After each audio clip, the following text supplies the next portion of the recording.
Good evening, students. Welcome to Sankalp learning classes. Today we are discussing the next chapter. So this is the last chapter in your biology. So that is the biodiversity and conservation. So this is the third chapter. So in ecology, so already we have completed the two chapter that comes under the ecology. The first one is the population and organisms and population, and second one ecosystem, and this is the third chapter, so that we are studying under the ecology, right? And once again I'm repeating, that is this is the last chapter in your biology. So this is the 13th chapter, right? So let us begin the chapter. I hope all are ready to listen the class. Yes. Let us start with the what is the meaning of biodiversity and conservation. So you know that the meaning of biodiversity. Biodiversity means the variety of organisms. Diversity means that is the variety. Bio means living organisms. So the totally biodiversity means the variety of the living organisms in a simple way. So the variety of the living organisms present in the particular area, right? Then conservation. So how to conserve the biodiversity? So what are the actions we have to take to conserve the biodiversity? So these all things we are studying in this chapter. Okay. Yes.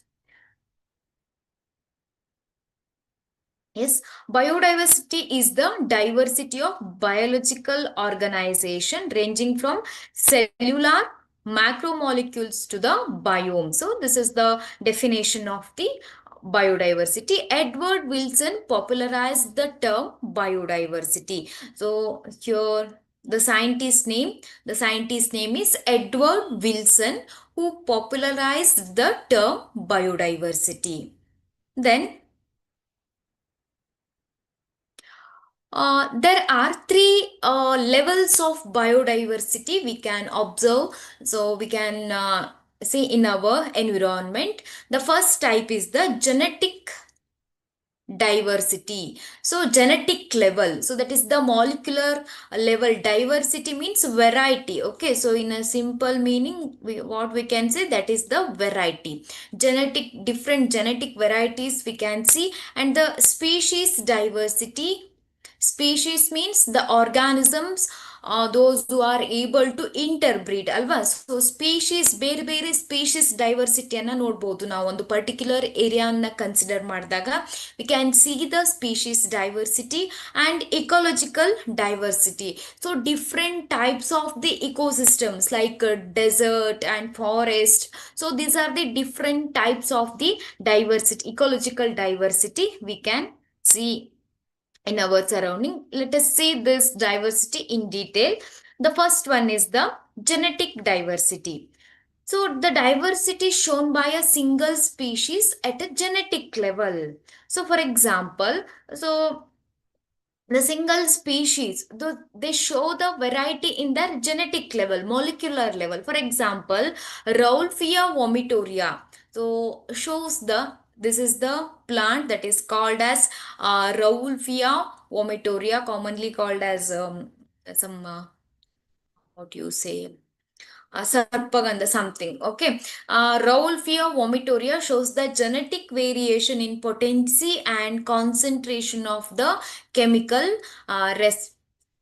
reserpine. Okay, so that is the chemical reserpine. So that shows the difference in the potency and the concentration of this chemical. So the same species, okay, so these same species, they are producing the different types of these chemicals, the concentration of the chemicals in the same species. That is because of the genetic level diversity. Then so we can see the 100 or different 1,000 varieties of mango in India. Okay, but that belongs to the same species. So that is the same species, but genetic level different diversity that cause the different types of mangoes, so that we can see in India. For example, Alfonso, Neelam, and Kesar. So these are the number of varieties of the mango that we can see. So that is because of the genetic diversity. Okay, so these all belongs to the same species, but they show the genetic diversity and their taste and color, so that is change. All are mangoes only, but they have the different taste and color due to the genetic diversity ಇರೋದ್ರಿಂದ ನಾವು mangoes ಅಲ್ಲಿ ಇರ್ಬೋದು, rice ಅಲ್ಲಿ ಇರ್ಬೋದು. C 1,000 variety, 50,000, India has more than 50,000 different strains of rice and 1,000 varieties of mango. So rice ಅಲ್ಲೂ ಕೂಡ so different varieties ಅನ್ನ ನಾವು ನೋಡ್ಬೋದು. That shows the genetic diversity. So it is rice only, ರೈಸೇ ಆಗಿರುತ್ತೆ, ಬಟ್ ಅದರ ಅರೋಮಾ ಇರ್ಬೋದು, shape ಇರ್ಬೋದು, ಅದರ ಹೈಟ್ ಇರ್ಬೋದು, ಸೊ ಅದೇನು ಪ್ಲಾಂಟ್ ಹೈಟ್ ಇರ್ಬೋದು, ಅದೆಲ್ಲ ಏನಿರುತ್ತೆ ಡಿಫ್ರೆಂಟ್ ಇರುತ್ತೆ. That is because of the genetic diversity. Okay, so this is example for the genetic diversity. Then species diversity. So diversity that we can see in the species level. For example, frog species. Okay, so Western Ghats have greater amphibian species diversity than the Eastern Ghats. So in India map, so here we can see the Western Ghats, and so these Ghats, this section that is called as the Eastern Ghats, right? So Western Ghat and the Eastern Ghats. So Western Ghats, so they have different or greater amphibian diversity. So now Western Ghat ಅಲ್ಲಿ ಬೇರೆ ಬೇರೆ ತರದ amphibian diversity ಅನ್ನು ನೋಡಬಹುದು. See, these all are frogs only, but they belongs to the different species. ನೋಡಿ ಇಲ್ಲಿ ಇವೆಲ್ಲವೂ ಕೂಡ ಫ್ರಾಗೇ ಆಗಿದೆ, ಆದರೆ ಕೆಲವೊಂದು ನೋಡಿ ಬಣ್ಣ ಇರಬಹುದು, ಆರ್ ಅದರ ಬಾಡಿ ಶೇಪ್ ಇರ್ಬೋದು, ಅದೆಲ್ಲ ಏನಿದೆ ಚೇಂಜ್ ಇದೆ.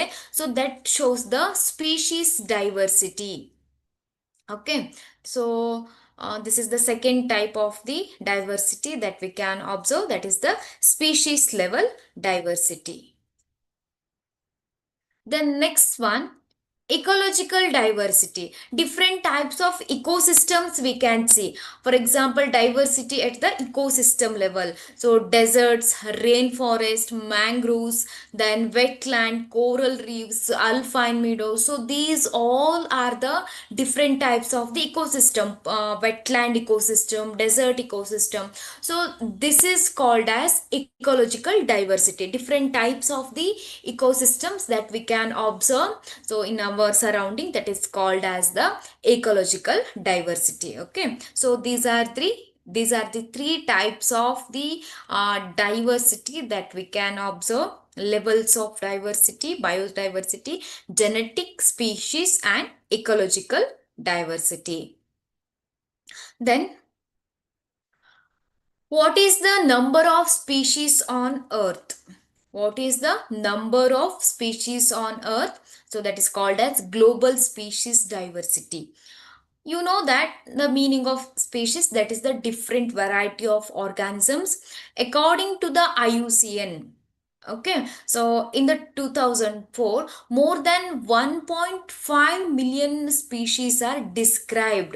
So for example, the different species, how many? 1.5 million species are described.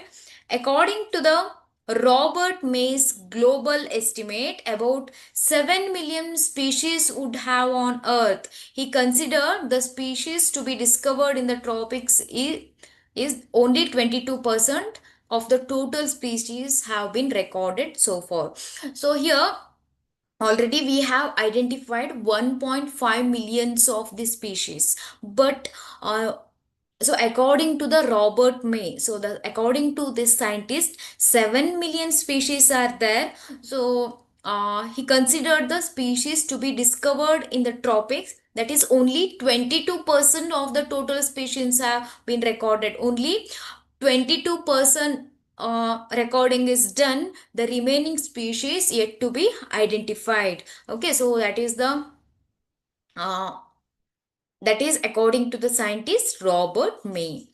Then the total number of species on earth, so that is animals are more diverse, above 70% than the plants, including plantae and the fungi. So here you can see the uh, animal diversity. Animals are more diverse, about 70%, okay, than the plants, including plantae and the fungi. So that is here you can observe the animal diversity.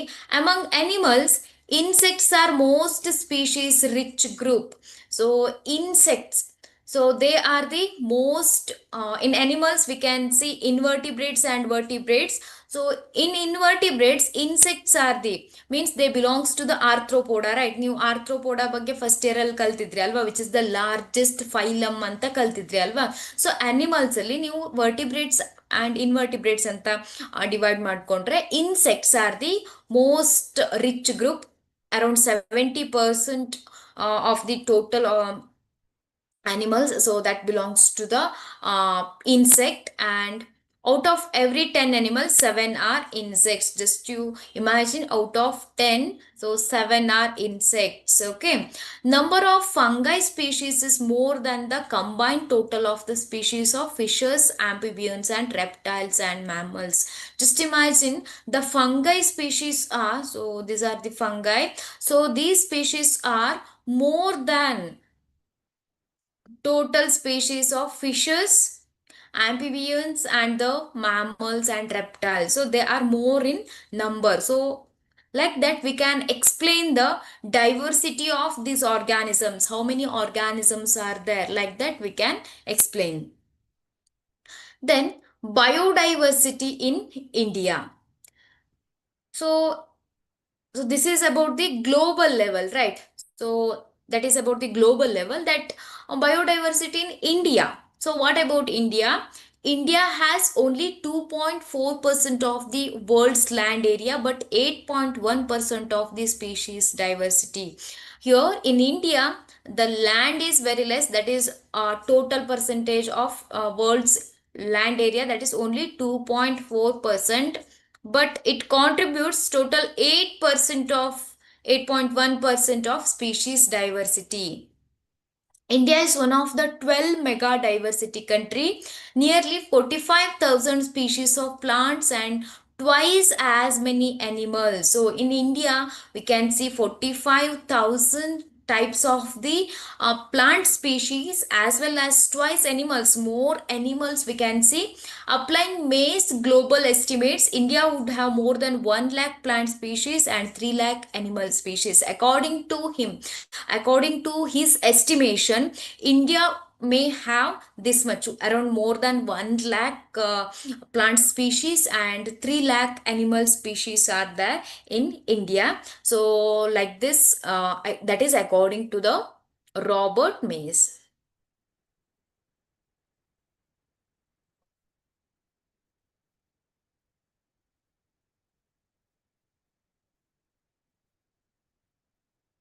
Biologists are not sure about the total number of prokaryotic species.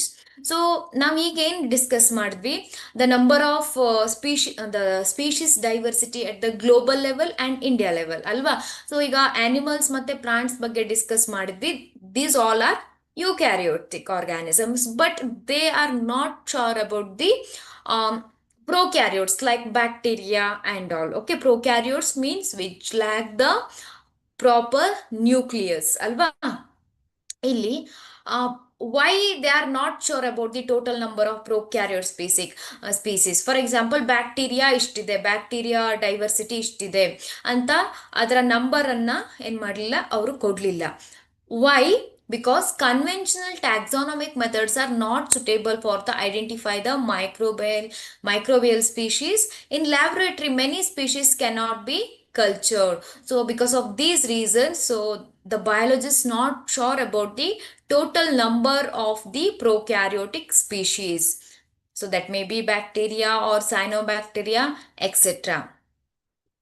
Then the patterns of biodiversity, how it is spread on our land, our globe. So like that we have to say the first one is the latitudinal gradients. So how the biodiversity, so that decreases towards the equator or towards the pole, like that we can see the biodiversity pattern. Okay, so species diversity decreases from equator to the pole.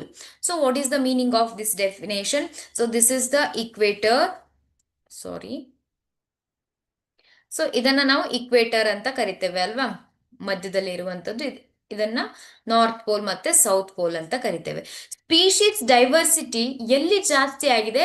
At the equator ಅಲ್ವಾ, equator ಹತ್ರ ಏನಾಗಿದೆ, so that is more, but the species diversity decreases towards the pole. So ಪೋಲಿಗೆ move ಆದ ಹಾಗೆ ಏನಾಗತ್ತೆ, species diversity decrease ಆಗತ್ತೆ. Tropics, that is latitudinal range 23.5 degree north to the 23.5 degree south have more species than the temperate or polar areas. So here 23.5 south to the north. So this area, so if you consider this area, so ಈ ಏರಿಯಾದಲ್ಲಿ ಏನಿದೆ, so which has more species distribution compared to the temperate or polar areas. Polar areas ಗೆ compare ಮಾಡಿದ್ರೆ, so in this range the diversity of species that is more compared to the polar region. Then examples for latitudinal gradients. Okay, so with example we can understand how the species diversity, so that is more in the tropical areas than the pole. Here number of bird species, Colombia, that is near the equator. Okay, so Colombia ಏನಿದೆ, just imagine this is a globe. Okay, so that is Colombia is near the equator. Just imagine equator hatra ide, about 1400 bird species we can observe in Colombia. In India, so that is at the tropical region, 1000 more than 1200 species we can observe. But New York, that is only 105 species, and Greenland, that is only 56 species we can observe. So nodi, Greenland, that is towards the pole, pole hatra ide alva. Tropical forest region like Ecuador has 10 times of vascular plant species as compared to the temperate forest region like Midwest of the USA. So ಈ ಒಂದು equator region ಏನಿದೆ ಅಲ್ವಾ, equator region ಅಲ್ಲಿ ಏನಾಗಿದೆ, species diversity ಜಾಸ್ತಿ ಇದೆ ಅಲ್ವಾ. So you can see the bird species that is 1400. Equator ಇಂದ ಮೂವ್ ಆಗ್ತಾ ಪೋಲ್ ಕಡೆ ಮೂವ್ ಆದಾಗ ಏನಾಗುತ್ತೆ, ಸ್ಪೀಶೀಸ್ ಡೈವರ್ಸಿಟಿ ಕಡಿಮೆ ಆಗತ್ತೆ ಅಂತ ಹೇಳಿದ್ರು ಅಲ್ವಾ. So that we can see by observing this example. So Greenland ಎಲ್ಲಿದೆ, ಪೋಲಾರ್ ರೀಜನ್ ಹತ್ರ ಇದೆ ಅಲ್ವಾ. So which consist of less number of bird species. So ಹಾಗೆ ಪ್ಲಾಂಟ್ಸ್ ಅನ್ನ ನಾವು ತೆಗೆದುಕೊಂಡ್ರೆ, ಪ್ಲಾಂಟ್ ಸ್ಪೀಶೀಸ್ ಅನ್ನ ತೆಗೆದುಕೊಂಡ್ರೆ, tropical forest region like Ecuador has 10 times more vascular plant species as compared to the temperate forest region like Midwest of USA. So ಇಲ್ಲೂ ಕೂಡ ನಾವು plants ಡೈವರ್ಸಿಟಿಯನ್ನ, so we can see in the tropical regions. So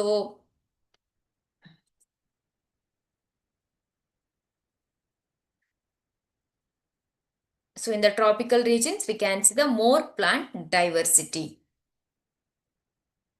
Then tropical forest regions like Ecuador has 10 times more vascular plants, so that we can observe.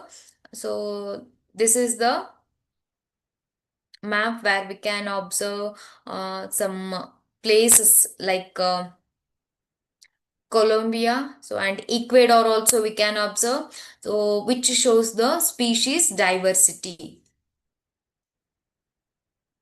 Then what is the reason for the highest diversity in the tropics? Okay, so tropical region ಅಲ್ಲಿ, tropical zone ಅಲ್ಲಿ, ಇಲ್ಲಿ ಅಲ್ವಾ, equator ಈ ಒಂದು region ಅಲ್ಲಿ tropical region.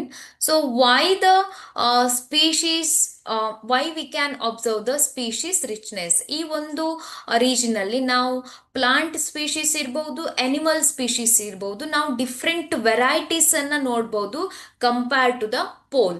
ಪೋಲಿಗೆ ಇಲ್ಲಿ Arctic ಇರ್ಬೋದು ಅಥವಾ ಅಂಟಾರ್ಟಿಕ್ ಇರ್ಬೋದು, ಆ ಪೋಲಿಗೆ ಕಂಪೇರ್ ಮಾಡಿದ್ರೆ ಈ ಒಂದು ರೀಜನ್ ಅಲ್ಲಿ, ಟ್ರಾಪಿಕಲ್ ರೀಜನ್ ಅಲ್ಲಿ ನಾವು ಪ್ಲಾಂಟ್ ಸ್ಪೀಶೀಸ್ ಇರ್ಬೋದು ಅಥವಾ ಅನಿಮಲ್ ಸ್ಪೀಶೀಸ್ ಇರ್ಬೋದು ಜಾಸ್ತಿ ಅಬ್ಸರ್ವ್ ಮಾಡ್ಬೋದು. So here what is the reason behind this? Tropics had more evolutionary time, relatively constant environment, less seasonal. They receive more solar energy, which contributes to the greater productivity. So this is the first reason.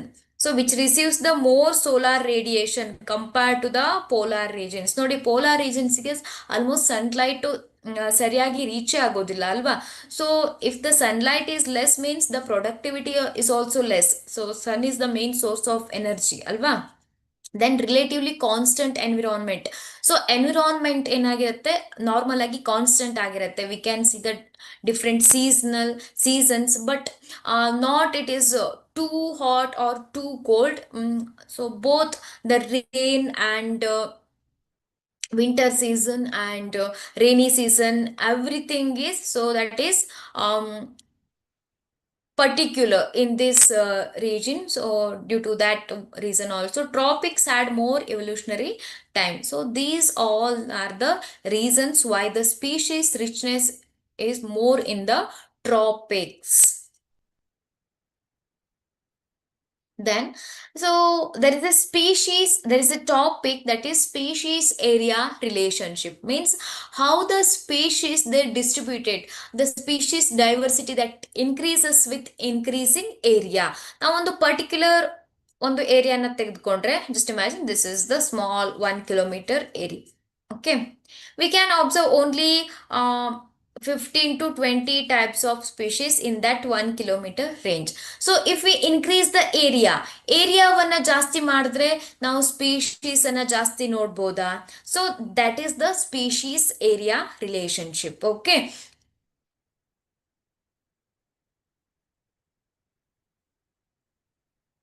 according to the study of Alexander von Humboldt in South America jungles, within a region, species richness increases with increasing explored area, but only up to the limit.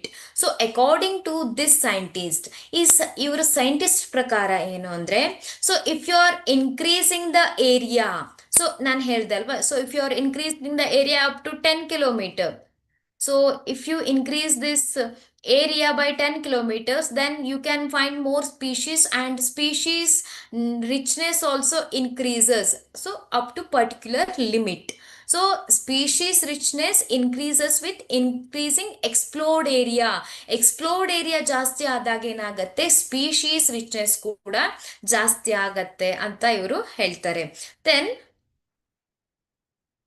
so here there is a relationship given between the species richness and area. So here the S that represents the species richness and A means area. S means species richness, that is A means area, and C is the constant we are using. Z is the slope of the line. So if you are drawing the graph between species richness and area, okay, and species richness and the area on if you put this equation in a logarithmic scale, so that will become log S, that is the species richness, plus log C, that is the constant, and Z log A is the area of that explored area, and Z log A, Z is the slope of the line. You know how to calculate this slope of line using the log scale, right? So here you get some numbers. So when you solve this equation, you will get some numbers. ಕೆಲವೊಂದು numbers ಸಿಗುತ್ತೆ. For example, generally the Z value is 0.1 to 2. So ಇಲ್ಲಿ Z value ಏನಿದೆ ಅಲ್ವಾ, so 0.1 to 0.2, but the larger areas, the slope of the line is steeper, the z value that increases 0.6 to 1.2. So ಏರಿಯಾವನ್ನ ಜಾಸ್ತಿ ಮಾಡಿದಾಗೆ ಏನಾಗುತ್ತೆ, z value ಕೂಡ ಜಾಸ್ತಿ ಆಗತ್ತೆ.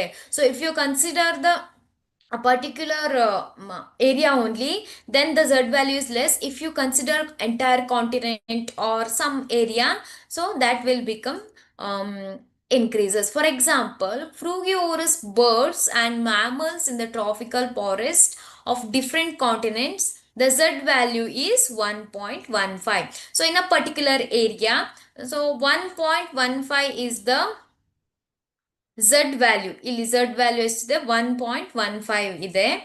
If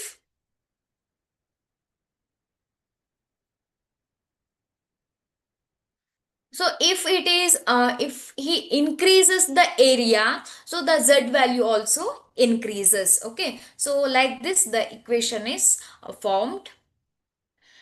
According to the David Tillman, plots with more species show the less year-to-year variation in the biomass. So the biomass means the total weight. It may be a dry weight or the wet weight, so that you can observe. Increased diversity contributes the higher productivity. It is essential for the ecosystem health and the survival of the human race. So if the ecosystem with more species diversity, so there is high productivity. Species diversity ಜಾಸ್ತಿ ಇದ್ದಾಗ ಅಲ್ಲಿ productivity ಕೂಡ ಜಾಸ್ತಿ ಇರುತ್ತೆ. So this is very important for the ecosystem health. Ecosystem environmental balance ಇರಬೇಕು ಅಂದ್ರೆ, so there should be a more species and higher productivity. So there is a Rivet-Popper hypothesis. So what is this Rivet-Popper hypothesis? Let us learn. Okay. So ಹಾಗಾದ್ರೆ ಈ hypothesis ಏನ್ ಹೇಳುತ್ತೆ? It is an analogy used to understand the importance of the biodiversity. Biodiversity importance ಏನು ಅನ್ನೋದನ್ನ explain ಮಾಡಲಿಕ್ಕೆ. So there is a Rivet-Popper hypothesis. It is proposed by Stanford ecologist Paul Enrich. Okay. So what is this Rivet-Popper hypothesis? Nodi, this is very simple hypothesis. In an aeroplane, so just imagine, so here the ecosystem is compared to the aeroplane. Okay, so this is one aeroplane. All the parts are joined together using many rivets, means species. So here many parts are joined together to form this aeroplane, right? If the passengers pop a rivet, extinction of species, it may not affect flight safety function, but functioning of the ecosystem. But as more and more rivets are removed, the plane becomes dangerously weak. So it is very easy hypothesis. Okay, so this, just imagine ಈ aeroplane ಅಲ್ಲಿ ಏನಾಗಿದೆ, different parts ಅನ್ನ ನೀವು ನೋಡ್ಬೋದು, that completely forms the aeroplane. If one small rivets are removed, one small part ಏನಾಗಿದೆ remove ಆಗಿದೆ ಅಂದ್ರೆ, it will not affect the flight safety ಅಲ್ವಾ. ಸೊ ಇದು ಫ್ಲೈಟ್ ಸೇಫ್ಟಿಗೆ ಅಫೆಕ್ಟ್ ಮಾಡೋದಿಲ್ಲ. But more or remove, more rivets or, ಇಲ್ಲಿ rivets ಅನ್ನ ನಾವು ಏನ್ ಮಾಡಿದ್ದೇವೆ, ಸ್ಪೀಶೀಸಿಗೆ ಕಂಪೇರ್ ಮಾಡಿದ್ದೇವೆ. ಸೊ ಜಾಸ್ತಿ ರೈವೆಟ್ಸ್ ರಿಮೂವ್ ಆಯ್ತು ಅಂದ್ರೆ ಏನಾಗತ್ತೆ, it may affect the flight safety. Of course flight safety ಏನಾಗ್ಬಿಡುತ್ತೆ, ಅಫೆಕ್ಟ್ ಆಗತ್ತೆ ಅಲ್ವಾ. ಸೊ ಎನ್ವಿರಾನ್ಮೆಂಟಲ್ಲೂ ಕೂಡ ಹಾಗೆ, ಒಂದು ಇಕೋಸಿಸ್ಟಮ್ ಅಲ್ಲೂ ಕೂಡ ಹಾಗೆ, ಜಾಸ್ತಿ ಸ್ಪೀಶೀಸ್ ಎಕ್ಸ್ಟಿಂಕ್ಟ್ ಆಯಿತು ಅಂದರೆ, so if the more species are extinct, then it may cause the it to become very dangerous. It is not a balanced environment alva. For example, frog species environmental inda remove ಆಯಿತು ಅಂದರೆ sudden ಆಗಿ ಏನು effect ಆಗೋದಿಲ್ಲ, but later it affects the different parts of the environment and it causes the ecological imbalance. So that is the Rivet-Popper hypothesis. Here the ecosystem is compared to the aeroplane. Okay, so loss of rivets on wings. So that is the key species that drive major ecosystem function is more dangerous to flight safety than loss of few rivets on the seats or windows inside the plane. See here, one more clarification is there. So the if the rivets that is lost from the inside the plane, so inside plane ಒಳಗಡೆ ಅಥವಾ seat ಮೇಲ್ಗಡೆ ಏನಾದರೂ loss ಆದರೆ there is no effect on the ecosystem ಅಲ್ವಾ ಈ ecosystem not ecosystem on but the plain. So ಇಲ್ಲಿ ರೈವೇಟ್ಸ್ ಏನಾದರೂ ಲಾಸ್ ಆದರೆ, ಸೊ ಒಳಗಡೆ ಲಾಸ್ ಆದರೆ ಅಷ್ಟೊಂದು ಪ್ರಾಬ್ಲಮ್ ಆಗೋದಿಲ್ಲ. But if it is lost from the wings ಅಲ್ಲಿ ಲಾಸ್ ಆದರೆ ಏನಾಗ್ಬಿಡತ್ತೆ, so that majorly affects the ecosystem. So ನಮ್ಮ ಸಿಸ್ಟಮ್ ಅಲ್ಲೂ ಕೂಡ some species are they are main of the which is the main species, which because of that species the environmental balance is there. Okay, so ಆ species ಏನಾದ್ರೂ extinct ಆಗ್ಬಿಟ್ರೆ, environmental ಇಂದ extinct ಆಗ್ಬಿಟ್ರೆ ಏನಾಗತ್ತೆ, that may cause the ecological imbalance. ನಾನು frog example ಕೊಟ್ಟೆ ಅಲ್ವಾ. So frog environmental ಇಂದ ನಮ್ಮ ಇಕೋಸಿಸ್ಟಮ್ ಇಂದ ರಿಮೂವ್ ಆಯಿತು ಅಂದ್ರೆ, so there may be a chance of increase of insects that may cause the crop loss. Okay, so ಹಾಗೆ ಈ ಫ್ರಾಗ್ ಅನ್ನ ಡಿಪೆಂಡ್ ಆಗಿರುವಂತ ಬೇರೊಂದು ಆರ್ಗಾನಿಸಮ್ಸ್ ಕೂಡ ಏನಾಗ್ಬಿಡತ್ತೆ, so they may also die. So totally the environment become, so the condition become very dangerous. So in this hypothesis the ecosystem that is compared to the flight and the rivets, so that is compared to the species. ಇಲ್ಲಿ rivets ಅನ್ನ ನಾವೇನ compare ಮಾಡಿದ್ದೇವೆ, species ಗೆ compare ಮಾಡಿದ್ದೇವೆ.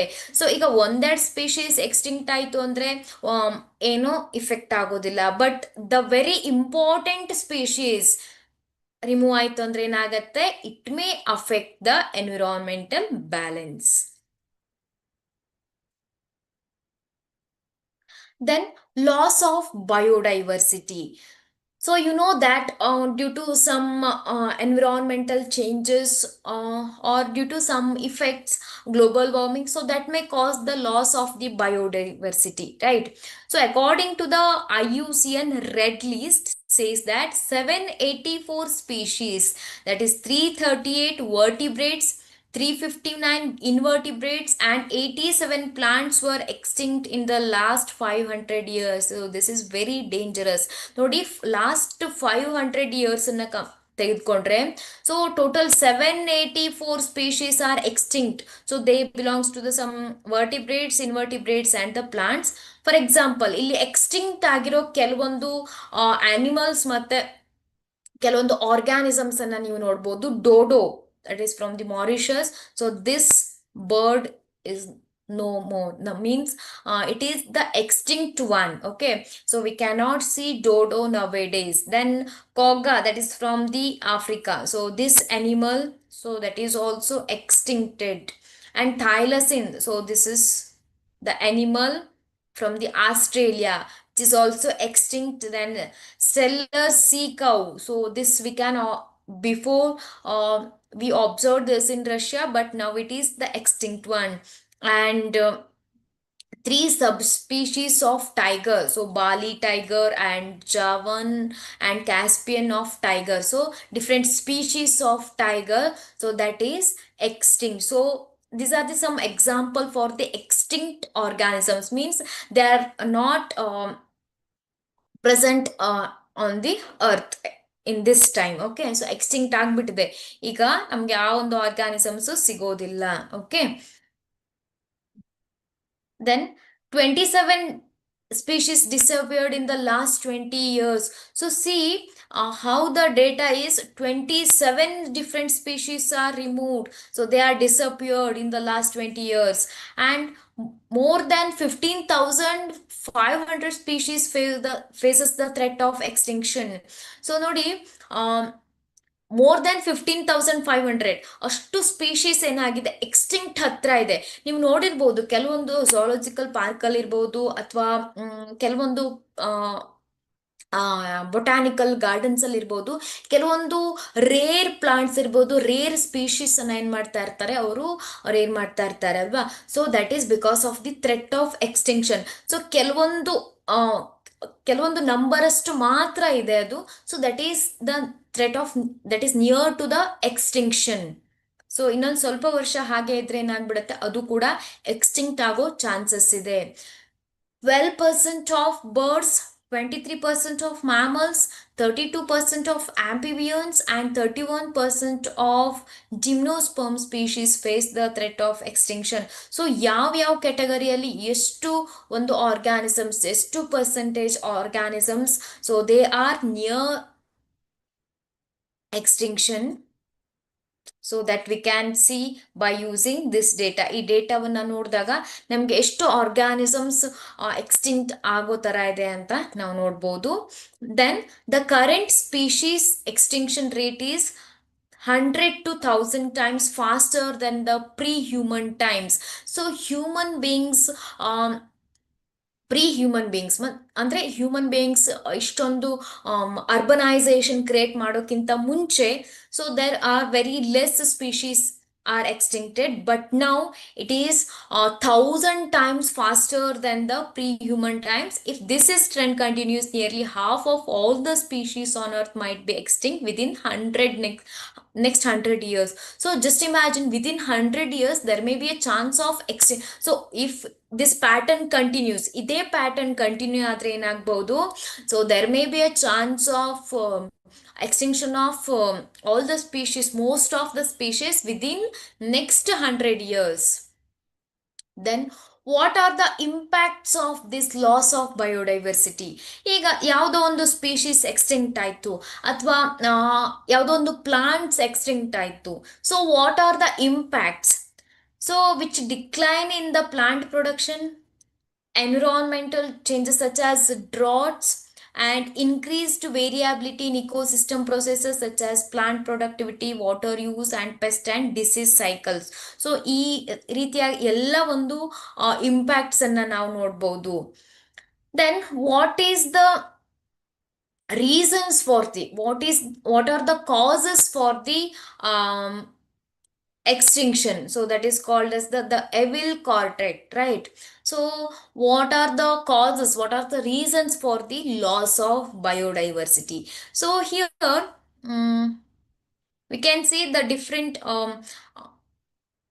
reasons like habitat loss and fragmentation, co-extinction, over-exploitation, alien species invasions. So how these all things that causes the biodiversity loss. So let us learn in the next slide. The first thing is about the habitat loss and fragmentation, which causes the biodiversity loss.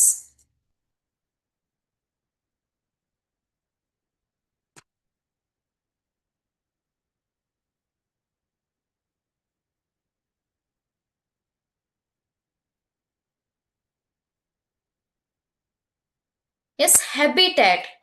So where the that is the particular environmental area where the organisms or these species are present. So if the habitat loss, so that may be because of the urbanization or because of many reasons. So thousands of hectares of rainforest are being lost within hours. So they are cutting the trees and removing these all plants because of the urbanization and because of the some mining ಇರ್ಬೋದು. ಈ ಎಲ್ಲ ಒಂದು activities ಅನ್ನ ಮಾಡೋದಕ್ಕೆ ಏನ್ ಮಾಡ್ತಾರೆ, forest ಅನ್ನ cut ಮಾಡಿ, ಫಾರೆಸ್ಟ್ ಏರಿಯಾನ ರಿಮೂವ್ ಮಾಡಿ ಏನ್ ಮಾಡ್ತಾರೆ, ಕೆಲವೊಂದು ಇಂಡಸ್ಟ್ರೀಸ್ ಇರ್ಬೋದು ಅಥವಾ ರೋಡ್ಗಳಿರ್ಬೋದು, ಬೇರೆ ಬೇರೆ ಒಂದು ಡೆವಲಪ್ಮೆಂಟ್ ಮಾಡೋದಕ್ಕೆ ಏನ್ ಮಾಡ್ತಾರೆ, so they cut the trees and all. So that causes the habitat loss and the fragmentation.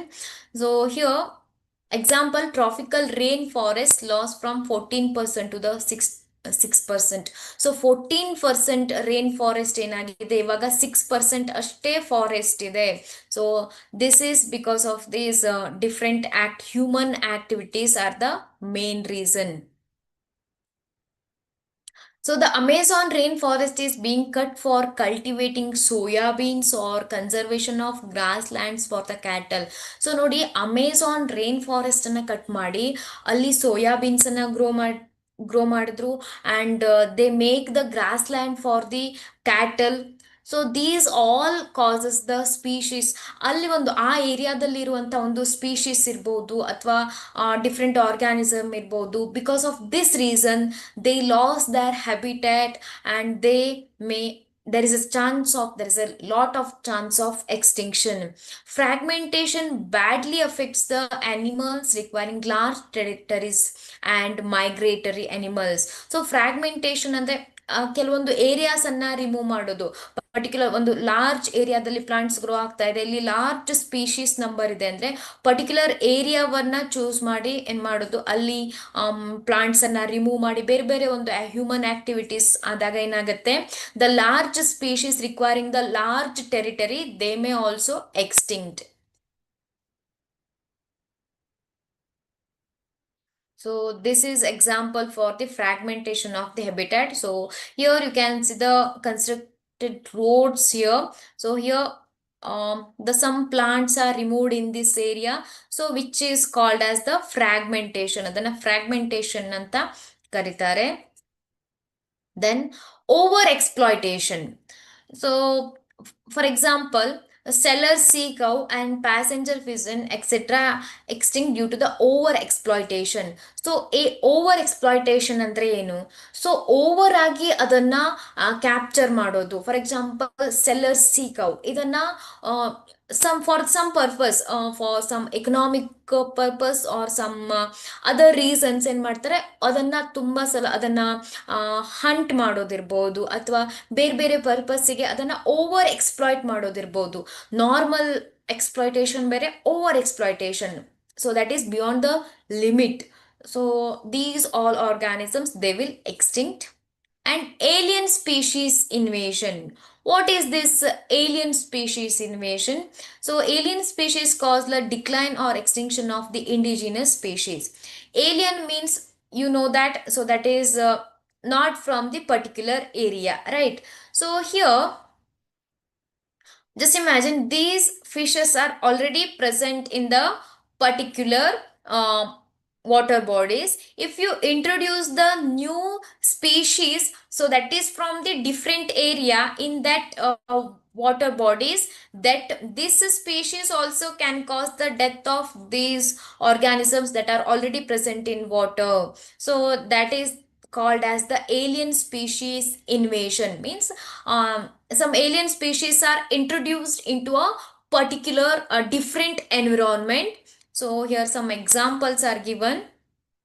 The Nile perch, so this is the Nile perch, introduced into a Lake Victoria.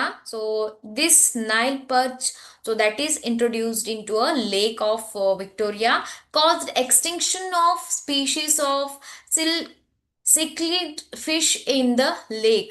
So ಈ ಥರ fishes already ಏನು present ಇತ್ತು ಆ ಒಂದು ಏರಿಯಾದಲ್ಲಿ, ಈ ಒಂದು fishes ಎಲ್ಲ ಏನಾಯ್ತು, ಎಕ್ಸ್ಟಿಂಕ್ಟ್ ಆಗ್ಬಿಡ್ತು because of the Nile perch. Okay, so that is the alien species. ಇದನ್ನ ಆ ಒಂದು ಏರಿಯಾದಲ್ಲಿ ಇಂಟ್ರೊಡ್ಯೂಸ್ ಮಾಡಿದ್ರು, ಬಟ್ ಆಲ್ರೆಡಿ ಈ ಒಂದು ಫಿಶಸ್ ಪ್ರೆಸೆಂಟ್ ಇತ್ತು. It cause the extinction of this cichlid fishes. Then one more, some examples of plant. Invasive weed species like carrot grass. So this is the carrot grass. So that is the Parthenium and Lantana. So I hope you have seen these all plants. And water hyacinth. So cause damage to our native species. Nodi ee ella plants ide alva. So these all are alien species. So means ಬೇರೆ ಒಂದು ಕಡೆಯಿಂದ ನಮ್ಮ ಒಂದು ಏರಿಯಾದಲ್ಲಿ ಇಂಡಿಯಾದಲ್ಲಿ grow ಆಗ್ತಾ ಇರುವಂತಹ ಒಂದು ಪ್ಲಾಂಟ್ಸ್ ಅಂತ ಹೇಳ್ಬೋದು. ಸೊ ಈ ಪ್ಲಾಂಟ್ಸ್ ನಮ್ಮ ಏರಿಯಾದಲ್ಲಿ means in different areas, different conditions ಅಲ್ಲಿ ಇಂಟ್ರೊಡ್ಯೂಸ್ ಆಗಿರೋದ್ರಿಂದ, so these plants cause the extinction of some native plants or they cause the some damage to the native plants. So ಈ plants ಏನಾಗ್ಬಿಡುತ್ತೆ, ತುಂಬಾ enormous ಆಗಿ grow ಆಗುತ್ತೆ and the native plants may be affected by these all plants. So they are called as alien plants, okay, alien species. And one more example, illegal introduction of the African catfish. So this is the African catfish for aquaculture is posing a threat to the indigenous catfishes in our rivers. So ಬೇರೆ ಒಂದು African catfish ಅನ್ನ so they introduce in a particular rivers in India, so that caused the uh, uh, threat to the indigenous catfishes in our rivers. So we have some Indian catfishes, so these are the Indian catfishes. So ಈ ಒಂದು African catfish ಏನಿದೆ, so that caused the threat to the extinction threat to the Indian catfish. So Indian ಕ್ಯಾಟ್ಫಿಶ್ಗೆ ಅದು effect ಮಾಡುವಂತ, so ಈ ಸ್ವಲ್ಪ ದಿನ ಆದ್ಮೇಲೆ ಏನಾಗ್ಬಿಡುತ್ತೆ, ಈ ಇಂಡಿಯನ್ ಕ್ಯಾಟ್ಫಿಶ್ ಎಕ್ಸ್ಟಿಂಕ್ಟ್ ಆಗ್ಬಿಡುತ್ತೆ because of this African catfish. Okay, so these all are the some examples for the alien species invasion.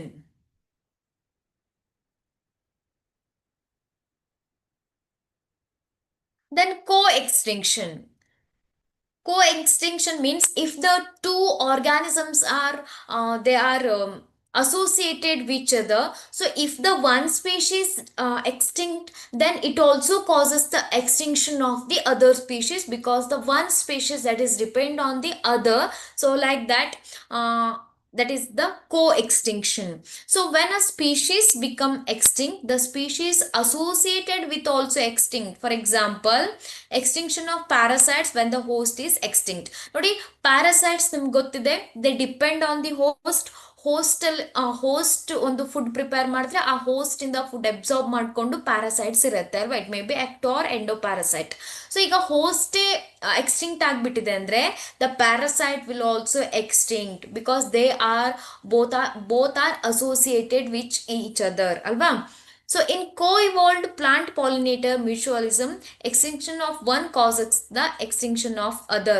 So ನೋಡಿ, ಕೆಲವೊಂದು plants ಅಲ್ಲಿ the plants, they are pollinated by particular insects species, or it may be by birds. If the birds are not there, so if that birds are extinct, that also causes the extinction of that plants because there is no pollination ಅಲ್ವಾ. So ಕೆಲವೊಂದ್ಸಲ ಏನಾಗುತ್ತೆ, pollination ಮಾಡೋಕ್ಕೆ ಕೆಲವೊಂದು birds ಅಥವಾ particular insect species ಮಾತ್ರ ಏನು ಮಾಡುತ್ತೆ, so that forms the pollination, that cause the pollination.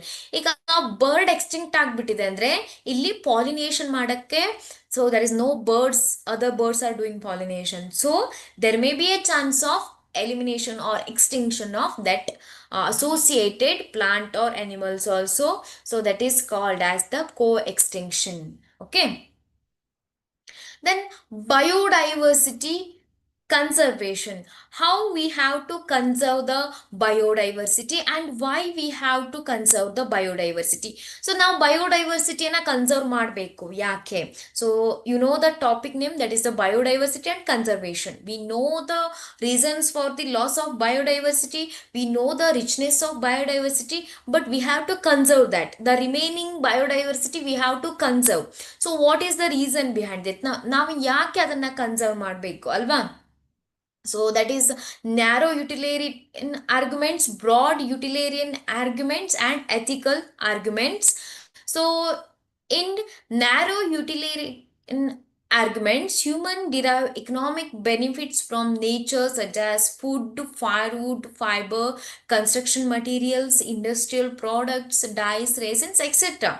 So more than 25% drugs are derived from plants, and 25,000 species of plants have medicinal value. Okay, so because of these all reasons, we have to conserve the biodiversity.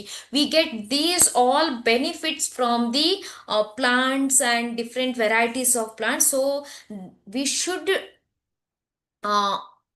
conserve the biodiversity. That is the first reason.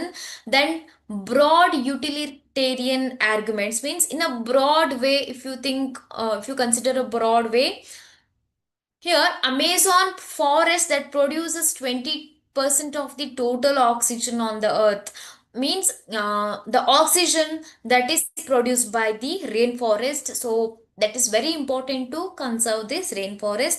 Pollination through the bees and bumblebees, birds and bats. So if these organisms are extinct, there is no pollination takes place, we are not able to pollinate all the flowers, so there may be a chance of extinction of the plants and aesthetic pleasures. Then ethical arguments. So every species has an intrinsic value. We have a moral duty to care for their well-being. So that is the ethical arguments. So ethical reason why we have to conserve the biodiversity. Then how we can conserve the biodiversity? What are the methods we can use to conserve the biodiversity? And what are the measures we have to take to conserve the biodiversity? Biodiversity conserve ಮಾಡಬೇಕು ಅಂದ್ರೆ ನಾವು ಏನೇನು methods ಅನ್ನ follow ಮಾಡಬೇಕು? So there are mainly two methods of conservation, that is in situ conservation and ex situ conservation. So what is this in situ conservation? That is the on-site conservation, means where the organisms are present in their natural habitat only. So the conservation of the organism should be done. For example, national parks, sanctuaries, biosphere reserves, cultural landscapes, natural monuments. ನೋಡಿ ಈಗ particular, for example, uh, elephant species, they are more in the particular area, so we have to conserve that elephants by conserving that forest area. A forest area na conserve ಮಾಡಬೇಕು. We are not transferring that animals into other area, we are conserving this organism in their natural habitat. ಆ ಒಂದು natural habitat ಅಲ್ಲಿ ಏನ್ ಮಾಡ್ತಾ ಇದ್ದೇವೆ, so in their ecosystem only we are conserving by making national parks ಇರ್ಬೋದು, sanctuaries ಇರ್ಬೋದು, biosphere reserves ಇರ್ಬೋದು, reserve forest ಇರ್ಬೋದು. ಆ ಒಂದು ಪರ್ಟಿಕ್ಯುಲರ್ ಏರಿಯಾದಲ್ಲಿ ನಾವು ಹ್ಯೂಮನ್ ಆಕ್ಟಿವಿಟೀಸ್ ಅನ್ನ ಕಡಿಮೆ ಮಾಡಿ, ಸೊ ರಿಸ್ಟ್ರಿಕ್ಷನ್ ಮಾಡಿ ಏನ್ ಮಾಡ್ತೇವೆ, ಆರ್ಗ್ಯಾನಿಸಮ್ಸ್ ಅನ್ನ ಕನ್ಸರ್ವ್ ಮಾಡ್ತೇವೆ ಅಲ್ವಾ. And the second one is the so one more example is the Iravakulam National Park in Kerala. So that is the um, very important example where the organisms are conserved in a particular area. That is the Iravakulam National Park. So here protection is given to only to the animals. Collection of timbers, minor forest products, or any other activities, they are banned, and hunting of animals and everything is banned or restricted in that area. So animals hunting ಇರ್ಬೋದು ಅಥವಾ forest sources ಅನ್ನ collect ಮಾಡ್ಕೊಳ್ಳೋದಿರ್ಬೋದು, everything is banned. So example, Periyar Wildlife Sanctuary in Kerala. And biosphere reserves. Biosphere reserves ಅಂದ್ರೆ ಕೆಲವೊಂದು particular ಏರಿಯಾವನ್ನ so conserve ಮಾಡೋದು ಅಲ್ವಾ. For example, Nilgiri biosphere reserve. And also sacred groves, forest fragments which are communally protected. So ಕೆಲವೊಂದು sacred groves ಅಂದ್ರೆ, so these plants or some animals in a particular area, they are worshipped. Okay, so for example, sacred groves in Khasi and Jaintia Hills in Meghalaya, Aravali Hills of Rajasthan, Western Ghats of this Maharashtra and Karnataka, and Sarguja, Chanda and Basar. So where these are considered as sacred groves. So based on the religious beliefs. So ಕೆಲವೊಂದು areas ಅಲ್ಲಿ ಯಾರು ಹೋಗಬಾರ್ದು, they should not collect anything, plant resources or animal resources. So ಏನು collect ಮಾಡ್ಬೋದು, they worship, they have some believes.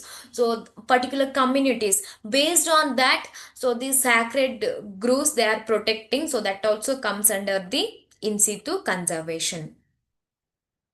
Then what is the ex situ conservation? So it is the conservation of organisms outside their habitats. So particular habitat ಅನ್ನ ಬಿಟ್ಟು ಹೊರಗಡೆ, so ಆ ಒಂದು habitat ಅನ್ನ ಬಿಟ್ಟು, so they are conserving in outside their habitat. For example, genetic resource centers.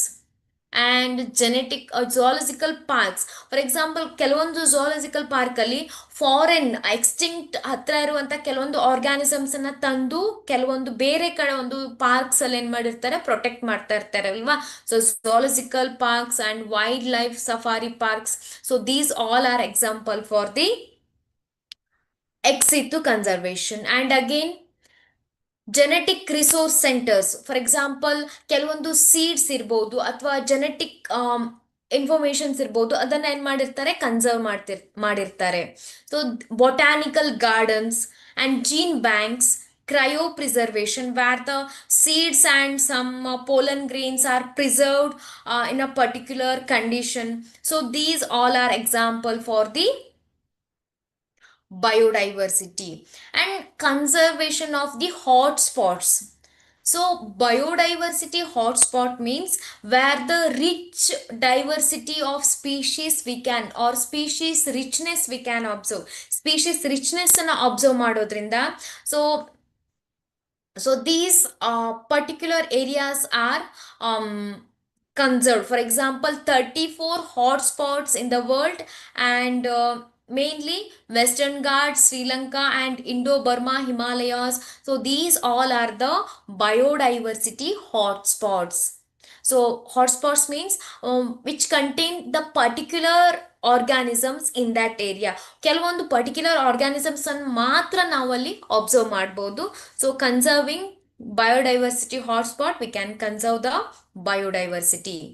Okay, Western Ghats. So these all are the Western Ghats and Sri Lanka. These all the regions which conserve the Indo-Burma region. So here we can observe the species richness as well as the endemism. Endemism means the organisms, they are confined to in that particular area only. So for example, lion-tailed macaca, so which is present in the particular Western Ghats only. So ಆ ಒಂದು organisms ಆ ಒಂದು region ಅಲ್ಲಿ ಮಾತ್ರ ಕಂಡು ಬರುತ್ತೆ. So by conserving this hotspot, we can conserve the organisms. Okay, so this is about the biodiversity hotspot.